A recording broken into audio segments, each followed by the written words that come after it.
Mutahari menulis dalam perbincangan sebuah bagian dari filsafat yang sangat penting, yaitu filsafat moral. Saya sekarang ini mau memberikan kata pengantar kepada filsafat moral dan bagaimana peranan agama dalam filsafat moral. Ini bercerita tentang filsafat moral. Nah, sebelum itu, seperti biasa kan saya bisa mulai dengan cerita. Tapi sebelum cerita itu, di barat, saya kira juga di negeri kita, orang tertarik dengan filsafat karena dalam pandangan mereka filsafat itu menjawab pertanyaan-pertanyaan yang sangat fundamental, pertanyaan yang sangat asasi. Apa pertanyaan sangat asasi itu? Misalnya, apa sih makna dari kehidupan ini? Bagaimana cara kita hidup yang paling baik? Mesti bagaimana kita mengisi kehidupan ini? Apa arti dari kehidupan ini? Lalu, apa sih yang disebut kehidupan yang baik dan apa yang disebut kehidupan yang buruk? Kita ingin memperoleh pertanyaan itu dari filsafat. Tapi di barat dan juga di Indonesia, begitu orang mempelajari filsafat, maka perkenalan yang pertama tentang filsafat sama sekali tidak ada hubungannya dengan pertanyaan yang fundamental itu. Jadi sama sekali tidak ada jawaban terhadap pertanyaan yang sangat asasi itu. Malah akhirnya karena mereka mempelajari tokoh-tokoh filsafat sepanjang sejarah, lupalah kepada tujuan pertama mengapa mereka mau belajar filsafat, yaitu sekali lagi ingin mengetahui apa makna kehidupan ini, gimana kehidupan yang baik, bagaimana caranya kita membedakan antara kehidupan yang buruk dan kehidupan yang baik. Dulu orang-orang yang berkumpul di sekitar Socrates, sebagaimana yang dilaporkan oleh Plato, memperbincangkan pertanyaan fundamental itu. Apa yang disebut kehidupan? Apa makna kehidupan? Apa yang disebut perbuatan baik? Apa yang disebut perbuatan buruk? Dan itu menjadi diskusi yang sangat serius karena semua orang terlibat, karena semua orang menghadapi masalah yang dibicarakan dalam filsafat itu. Sekarang kalau kita mau belajar filsafat di universitas manapun, kita dihadapkan dengan persoalan-persoalan yang sama sekali tidak ada hubungannya dengan pertanyaan yang mengganggu pikiran kita. Memang betul bahwa pertanyaan yang mengganggu itu biasanya muncul di dalam kesunyian, tidak dalam hiruk pikuk atau dalam kesibukan kita mengejar karir, atau ketika tiba-tiba kita mendapat musibah lalu kita menderita depresi, keluarlah itu pertanyaan itu, mau diapakan hidupku ini, dan bagaimana cara hidup yang paling baik, bagaimana seharusnya aku menghadapi seluruh derita sekarang ini. Itu muncul, pertanyaan itu adalah pertanyaan filosofis. Atau juga ketika orang tiba-tiba mengalami keresahan, Carl Gustav Jung menyebutnya keresahan existential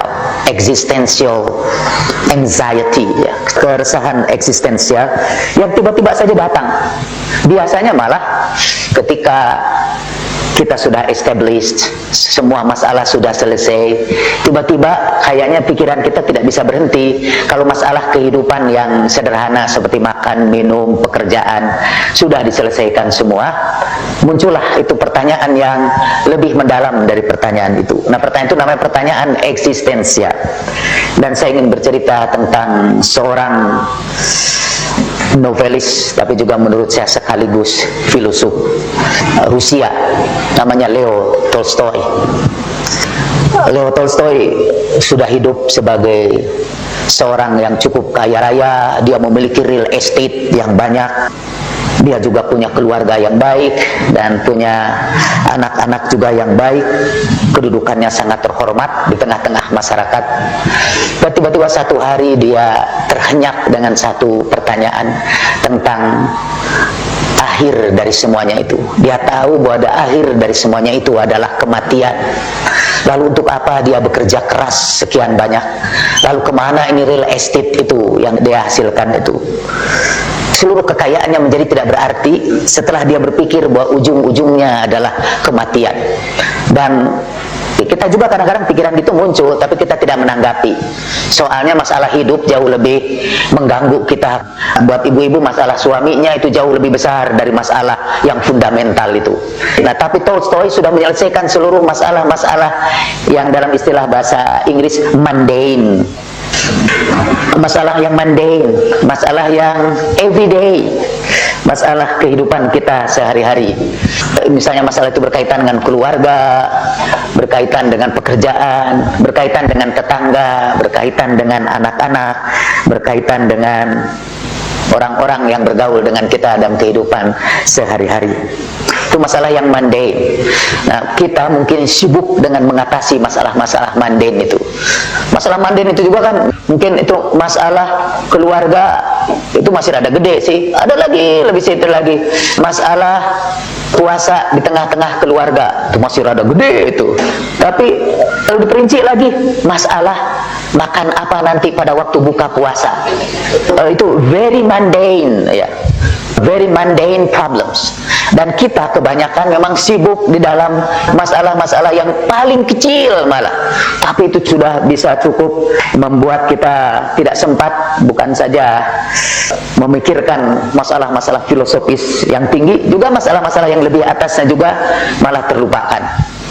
Karena Tolstoy sudah mengatasi banyak masalah mundane itu, ia sudah menyelesaikan seluruh persoalannya. Tidak ada masalah di keluarganya, tidak ada masalah di ekonominya, tidak ada masalah dalam reputasi dia di tengah-tengah masyarakat. Dia mulai resah dengan pikiran itu, what next itu, setelah kematian itu what next, kata dia. Dan juga setelah memikirkan kematian, lalu apa artinya ini semuanya ini. Dan karena dia seorang filosof yang dibesarkan dalam tradisi ateisme di keluarganya, walaupun keluarganya itu sebetulnya keluarga Katolik lah, atau gereja Rusia, tetapi luar biasa sampai dia jatuh sakit. Lalu renungannya tentang ancaman kematian ia tuangkan dalam sebuah novel. Saya kira itu menjadi masterpiece-nya dari Leo Tolstoy. Namanya The Death of Ivan Ilyich, kematian Ivan Ilyich. Dan kebetulan sekarang ini lagi ingin mempersiapkan buku tentang filsafat kematian. Buku saya memaknai kematian itu sangat sederhana, mungkin lebih sederhana dari SQ dan EQ. Ya, saya ingin meningkatkannya jadi pembahasan yang lebih mendalam tentang kematian dalam pandangan para filosof. Karena katanya justru tema yang pertama dari para filosof sepanjang sejarah ialah tema tentang kematian. Misalnya baguslah dia menceritakan Ivan Ilyich yang juga sakit keras karena memikirkan masalah kematian. Dia menemukan bahwa sebetulnya proses menuju kematian itu adalah proses berkurangnya seluruh pilihan-pilihan. Jadi kita ini, perjalanan hidup kita adalah perjalanan dari pilihan yang banyak, sampai tangsi, sampai pilihan itu makin menyempit, dan cuma satu pada akhirnya pilihan itu. Dan pilihan yang satu itu namanya kematian. Jadi awal-awal pilihan-pilihan kita itu banyak. Misalnya, ambil saja makanan. Ketika kita masih muda itu, makanan itu banyak, segala macam jenis makanan bisa kita ambil. Sudah tidak ada lagi persoalan apakah makanan itu keras atau lembek. Yang penting enak, dan pilihannya terbuka banyak bagi kita. Makin lama makin tua, mendekati kematian, pilihan kita makanan aja berkurang. Udah mulai diperhitungkan apa ini tidak meningkatkan kolesterol. Mulailah dipilih-pilih. Saya ingat ada sebuah keluarga yang sekarang udah meninggal dunia. Di ujung hayatnya itu makanannya tinggal pilihannya 3 atau 4 biji saja. Di tengah-tengah kekayaan yang banyak itu, dia juga tidak bisa memanfaatkan kekayaannya yang banyak itu untuk memilih. Dulu dengan kekayaannya dia bisa apa saja. Anda misalnya sekarang ini masih punya banyak pilihan. Apalagi kalau anak SMA itu masih punya banyak pilihan. Dia bisa masuk sekolah jadi tentara misalnya. Sekarang pilihan saya untuk jadi tentara udah tidak ada lagi. Nggak bisa lagi saya jadi tentara ya, dalam kondisi fisik seperti sekarang ini. Bahkan kemudian pokoknya, nah itu yang dirasakan oleh Tolstoy dan diceritakan dalam tokoh Ivan Ilyich ini. Dan satu saat saya akan bacakan kisah Ivan Ilyich itu yang sangat filosofis. Nah, bagaimana caranya kata kita mengatasi kegelisahan untuk menghadapi pilihan yang makin lama makin menyempit sehingga tinggal satu pilihan. Disegerakan mati itu atau tidak ada pilihan sama sekali. Nanti buku Leo Tolstoy ini sangat mempengaruhi Heidegger, salah seorang filosof eksistensialis, sehingga ia menulis tersendiri tentang kematian, tentang makna kematian. yang secara singkat dia sebut, kita haruslah memaknai kematian ini, karena dengan memaknai kematian kita tahu bagaimana kita mengisi kehidupan. Biasa disimpulkan dengan kalimat yang singkat dalam bahasa Inggris, to die well is to live well. Kalau kita tahu bagaimana cara memilih kematian yang baik, itu sebetulnya kita sedang menentukan bagaimana seharusnya kita hidup yang baik. Novel itu emang sangat mendalam, karena Tolstoy itu seorang ateis lah, yang waktu itu juga tidak suka dengan agama-agama yang ada di negerinya, yang menurut dia agama itu memberangus akalnya. Dan dengan semata-mata menggunakan akal, dia mencoba menjawab pertanyaan yang tidak mundane ini, pertanyaan yang fundamental, pertanyaan yang eksistensial. Mulanya ditanya, apa yang harus aku lakukan menghadapi kematian? Tapi dari pertanyaan itu sebetulnya lahir, bagaimana seharusnya aku hidup kalau ujung dari kehidupan itu berakhir dengan kematian. Anda sih mungkin tidak resah begitu, karena satu, kita udah tahu sih dari agama bahwa kematian itu bukan akhir dari kehidupan, bahwa kematian itu hanyalah sebuah proses transisi pindah ke alam yang mudah-mudahan lebih baik. Jadi ada harapan. Tapi Tolstoy tidak percaya akan kehidupan setelah kematian. Dia harus menggunakan akalnya, dia harus mencari jawaban. Dan untuk itu dia mulai berfilsafat lah, dan menulis novel-novel yang filosofis menurut saya. Lalu Tolstoy akhirnya menemukan, katanya, lucunya juga, bahwa paling tidak, kata Tolstoy, supaya kita bisa meredakan kegelisahan kita tentang kematian yang mengancam hidup kita, kita harus belajar hidup berdasarkan aturan Tuhan, kata dia. Itu ada masalah moral sebenarnya yang tidak sempat saya bicarakan. Ada beberapa pilihan teori moral yang bisa kita ikuti, dan itu yang akan kita bicarakan sekarang. Dan akhirnya dia menemukan pada ujung-ujungnya sebetulnya kita hanya bisa mengatasi ketidakbermaknaan hidup ini dengan meyakini bahwa hidup kita ini haruslah hidup untuk menjalankan perintah Tuhan. Dan perintah Tuhan itu, katanya, untuk menjalankan perintah Tuhan itu kita tidak usah tenggelam dalam pembincangan teologis. Jadi yang harus kita bicarakan bukanlah bagaimana Tuhan itu atau apa yang dikehendaki Tuhan itu. Nah, yang harus kita lakukan ialah pertama, rasakan kehadiran Tuhan itu dalam kehidupan kita. Janganlah kamu, katanya, ikut serta dalam dialog-dialog para teolog, para ahli-ahli agama tentang Tuhan. Itu tidak akan memberikan kepadamu jalan keluar dari keresahan eksistensial kamu. Jangan juga membicarakan pendapat berbagai agama tentang kehendak Tuhan. Jangankan berbagai agama, dalam satu mazhab saja kehendak Tuhan itu macam-macam. Menurut Front Pembela Islam, kehendak Allah Subhanahu wa Ta'ala itu ialah menghancurkan tempat-tempat maksiat, hancurkan dulu Ahmadiyah. Dan itu menurut mereka adalah kehendak Tuhan. Menurut orang Ahmadiyah, kehendak Tuhan ialah mempertahankan keyakinan mereka sampai titik darah yang penghabisan. Dua-duanya sama-sama kehendak Tuhan.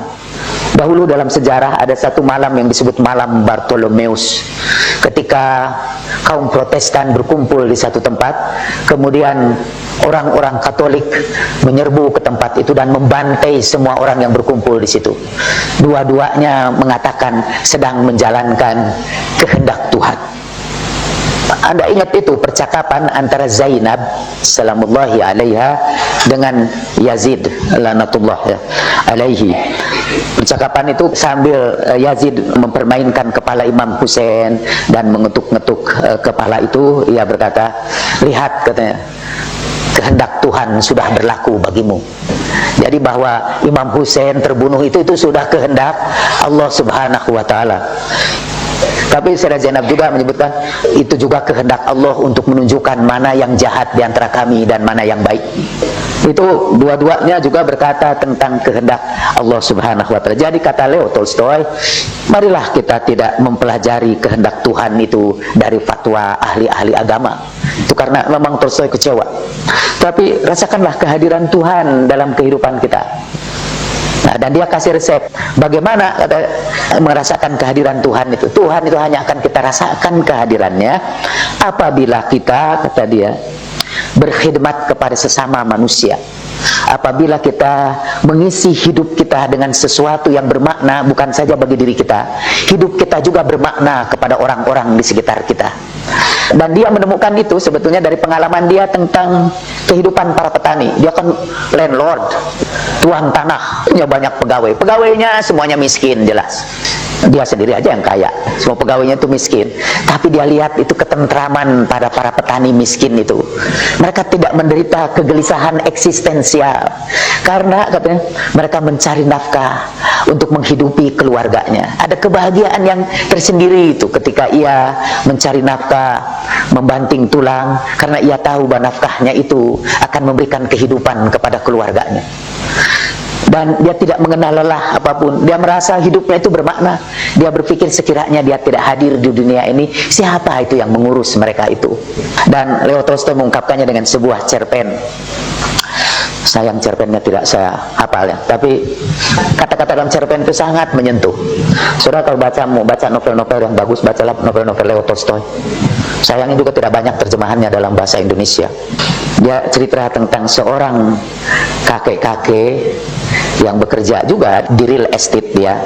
Dia punya istri yang sudah sakitnya lumpuh, tergolek aja di ranjangnya selama puluhan tahun.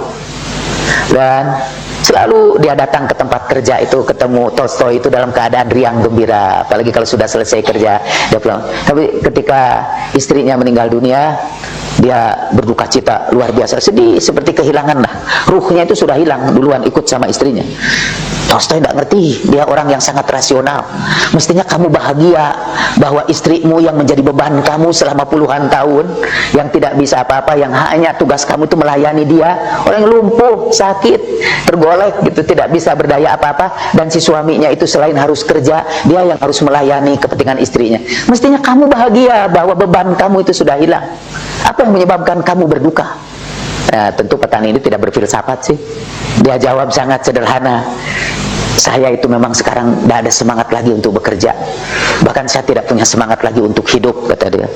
Dahulu, katanya, setiap kali saya mau pergi kerja, saya bilang sama istri saya mau pergi kerja nih. Dan dia bilang, dia mendoakan saya mudah-mudahan karena saya mau bekerja dengan baik dan memperoleh penghasilan yang dia tunggu. Kalau saya pulang, istri saya bertanya, berapa kamu dapat hari ini? Sekarang setelah dia mati, tidak ada lagi ucapan doa mengantarkan kepergian dia. Dan untuk apa saya kerja? Karena tidak ada orang lagi yang akan bertanya, berapa kamu dapat hari ini, kata dia. Itu kisah Tolstoy itu sangat mengharukan. Dan menurut Tolstoy, si petani itu sudah menemukan kehadiran Tuhan, dan dia merasa hidupnya itu bermakna. Dia bukan bermakna bagi dirinya sendiri, tapi bermakna bagi orang lain. Dan seperti saya katakan, tulisan Tolstoy itu sangat mempengaruhi Heidegger. Nah, apa yang dibicarakan oleh Tolstoy, dan nanti saya tidak akan bicara tentang Heidegger karena terlalu panjang, kemudian juga disusul oleh Heidegger dan juga dibicarakan oleh Friedrich Nietzsche, adalah persoalan yang kita sebut dengan singkat filsafat moral atau etika. Syahid Mutahari membahas filsafat moral dalam bukunya itu. Tentu aja saya yakin Mutahari tidak sesederhana itu. Dia menjelaskan filsafat moral begitu sederhana sehingga mungkin lebih mirip pelajaran akhlak ketimbang sebuah kajian filsafat. Walaupun dia mengkritik beberapa teori-teori moral yang mungkin sampai ke Mutahari di zaman itu. Jadi ceritanya, kerennya kuliah kita ini ingin menyempurnakan kuliah Murtado Mutahari, atau paling tidak kita akan menemukan tulisan Mutahari menjadi lebih bermakna. Jadi filsafat moral, atau yang dulu itu populernya dengan kata etika sih. Tapi karena etika itu kata berasal dari kata ethos, yang artinya awal-awalnya adalah tradisi atau custom atau adat kebiasaan. Dan ada satu mazhab dalam etika yang mungkin akan kita bicarakan dan akan kita kritik, yang menganggap bahwa etika itu bergantung kepada kebiasaan yang kita jalani. Jadi apa yang disebut baik oleh satu kelompok kebiasaan mungkin tidak baik oleh kelompok tradisi yang lain. Mereka memberikan contoh tentang kisah Herodotus. Herodotus itu, kalau tidak salah, dialah yang menceritakan tentang 7 keajaiban dunia. Taman gantung Babilonia, piramida di Mesir, itu tentang 7 keajaiban dunia. Dan saya menambahkan 8, karena yang ke-8-nya adalah Indonesia. Itu termasuk keajaiban dunia. Herodotus itu cerita tentang bangsa-bangsa dulu, dan dia cerita tentang pertempuran antara orang Persia dengan orang Yunani waktu itu. Waktu itu kerajaan Persia meluas sampai ke Yunani. For your information, Pythagoras itu mempelajari ilmu hikmah dari orang-orang Persia di Isfahan. Dibayangkan itu Isfahan sudah jadi pusat pemikiran filsafat. Itu kira-kira mungkin sekitar 1500 tahun sebelum Masehi. Dan itu berarti pada saat orang-orang tua kita melarikan diri dari Yunan karena kebanjiran dan naik rakit, kemudian sebagian terdampar di Sumatera, di Jawa, masih pakai itu, pakai pakaian tarsan itu. Itu di Isfahan sudah ada perpustakaan dan sudah ada guru-guru filsafat. Mereka lah yang mengajar Pythagoras, dan Pythagoras mendirikan perguruan filsafat akademia yang pertama. Nah, Herodotus itu cerita tentang orang Persia yang menguasai orang-orang Yunani, orang Gerika, dan orang Kalia. Jadi ada 2 suku, itu suku Yunani, Gerika, dan suku Kalia. Mereka dikuasai oleh orang Persia, dan supaya kedua suku ini bermusuhan satu sama lain, akhirnya raja-raja Persia itu menetapkan undang-undang supaya orang Kalia menjalankan upacara kematiannya seperti orang Gerika, orang Yunani, dan orang Gerika harus menjalankan upacara kematiannya seperti orang Kalia. Orang Gerika membakar mayatnya, jadi mayatnya itu dibakar, dan orang Kalia justru menganggap membakar mayat itu sebagai kejahatan. Jadi mereka menganggap itu sesuatu yang buruk membakar mayat. Menurut orang Gerika itu bahkan sesuatu yang suci untuk membakar mayat, itu satu kebaktian yang sangat tinggi. Dan ini orang Kalia disuruh membakar mayatnya yang dianggap sebuah kejahatan, dan orang Yunani disuruh untuk melakukan upacara seperti orang Kalia yang dianggapnya juga kejahatan oleh orang Yunani. Sehingga di antara mereka terjadi pertentangan. Dan Herodotus ingin memberikan contoh tentang 2 hal menurut para filosof. Satu, ia ingin memberikan contoh bahwa filsafat moral itu bergantung kepada kebiasaan masing-masing.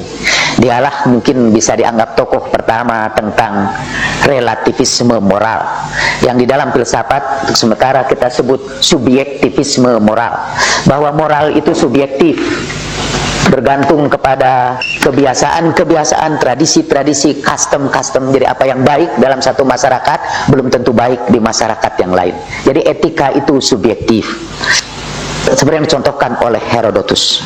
Tapi Herodotus juga cerita bahwa api yang membakar mayat ini, baik di Gerika maupun di Kalia, api itu pasti akan menghanguskan mayat, dan itu sesuatu yang objektif.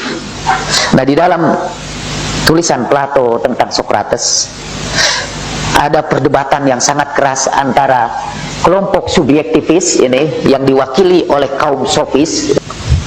Ini selingan sedikit ya. Beberapa waktu yang lalu saya memberikan ceramah di sebuah perusahaan holdings company yang meliputi seluruh Indonesia. Jadi para direkturnya di seluruh Indonesia datang. Waktu itu sebelum kedatangan saya terjadi emang kontroversi. Sebagian tidak setuju karena yang diundang adalah orang yang dianggap sesat. Tapi sampai ke situ, setelah selesai acara, ada seorang ibu yang bicara, baru kali ini karena saya mendengarkan pembicaraan Bapak itu, seperti biasa saya selalu terlambat datang, mungkin hanya 15 menit saya mendengarkan pembicaraan Anda, tapi 15 menit ini sudah menguras air mata saya. Saya tertawa, tetapi saya merasakan air mata saya mengalir. Terus lalu dia tanya, di mana saja? Saya itu mengajar, saya sebut juga saya mengajar filsafat juga di ICAS, ya, Islamic College for Advanced Studies. Wah, kayaknya ya kalau Ustadz yang ngajar filsafat, pasti filsafat itu menarik, kata dia. Maksudnya filsafat yang sukar itu kayaknya jadi tampak mudah. Saya katakan kalau saya menjelaskan yang mudahnya dari filsafat, sebetulnya karena saya yang menangkap yang mudah-mudahnya aja. Jadi yang sulitnya tidak saya pahami, dan karena itu tidak saya sampaikan. Nah, kita masih bicara filsafat yang mudah-mudah ini ya. Jadi kaum sofis ini itu adalah kaum yang subjektivis, yang menganggap bahwa mengapa, nanti kita alasan apa sebabnya moral itu subjektivis. Kita sih lebih senang dengan teori relatif kan. Ya, relatif itulah pembicaraan orang-orang yang tidak paham dengan istilah-istilah filsafat. Kemudian, nah, Socrates menurut Plato itu adalah orang yang objektivis. Bahwa yang disebut kaidah-kaidah moral itu berlaku umum dan dia tidak terikat oleh tradisi-tradisi masyarakat tertentu. Nah, apa alasan kaum subjektivis? Ya, alasan pertama ialah bahwa yang disebut perilaku yang secara moral benar atau secara moral salah, morally right or morally wrong, depends on the community you are living in. Bergantung kepada masyarakat tempat kita tinggal.